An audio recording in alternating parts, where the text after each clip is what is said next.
Here's my office, Daisy. Your beautiful office. I noticed the same artistic setting. Same architect, same artistic setting. Excess artwork comes here. Excess books come here. Everything comes here. Ah, it's like a gallery, really. It is. And you have a library here. A very good, a fairly good library. And what's over there?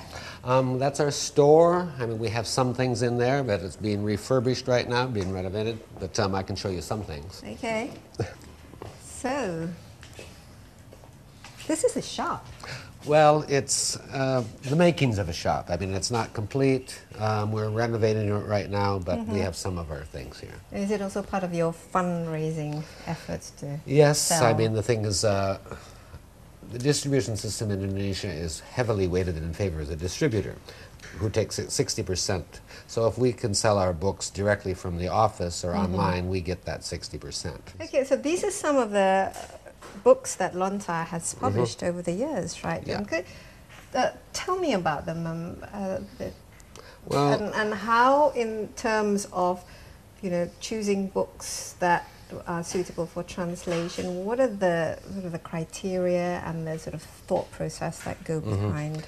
Well, one thing that what Lontar is trying to do is trying to create a canon of Indonesian literature in English, meaning that you have a body of work, and if you read all of that, then you will have a very good understanding of what Indonesia is about, what Indonesian literature is about. And there are a number of books, like the old Bali Pustaka books, Salah Asuhan, Layar Terkembang, and Classics. those that really have to be in English. Siti Nurbaya. Siti Nurbaya, that kind of thing. Also, we did a number of years ago this book. It's a landmark work on Indonesian manuscripts, which traces the history of Indonesian writing from the 7th century on up to the present. Just to give people an idea that, Indonesian literature did not start in 1928 with the Hari Sumpah Pemuda. It has roots that go back a long ways. Let's see some of the titles that...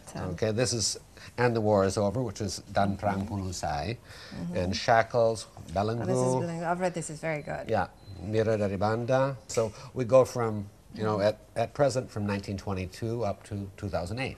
Okay, and up to date, you have published, say, over 100 books, right, over the course of 25 years. Right. Would you say you've gone sort of halfway through the Indonesian sort of literature, or almost there, or still very much at the beginning?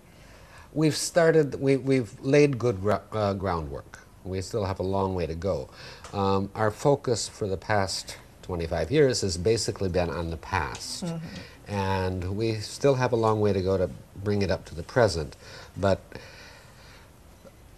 what we want is for schools anywhere in the world that use English as a medium of instruction to be able to use, to be able to teach Indonesian literature, with the long-term goal of that will get Indonesian writers into bookstores and bookshops, and it'll make more money for Indonesian writers.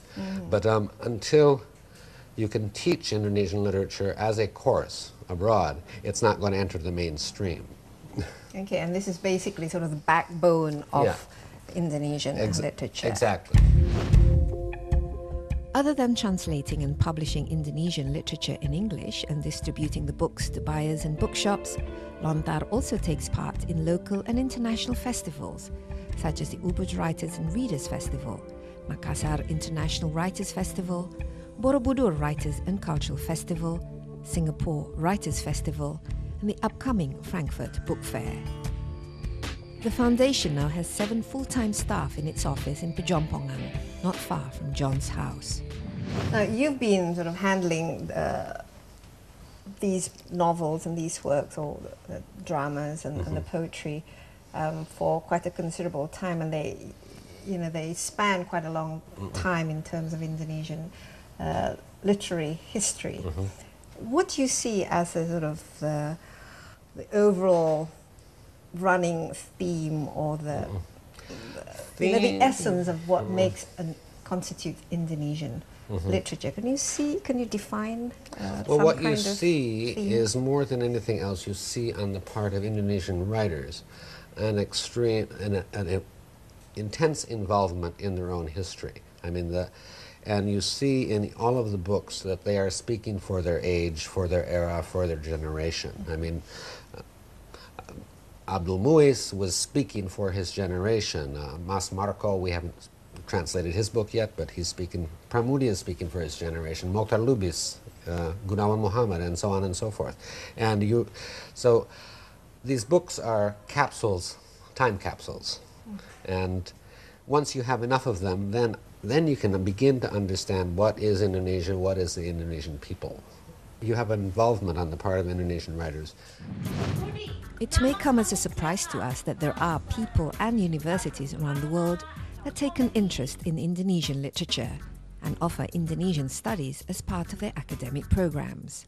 Many foreign students can also be found studying in various universities in Indonesia to learn the language and the literature. However, as the global language nowadays is in English, it's important to have these works translated and produced in the English language so as to make them readily accessible. The efforts made by Lontar make this possible. The more Indonesian works that are translated into English, the more they can create an interest in the general public and in the academic world about Indonesia.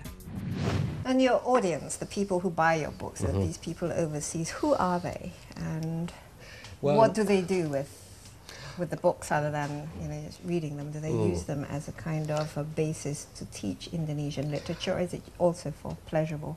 Well, there is the pleasure factor, and that is the long-term goal, that the general public will accept them as just normal reading material. They will go to a bookstore and okay, there's Kenneth Follett, there's Pramudia, there's whatever, pick up an Indonesian novel. But that's not going to happen, I don't think, until, again, we get those courses abroad.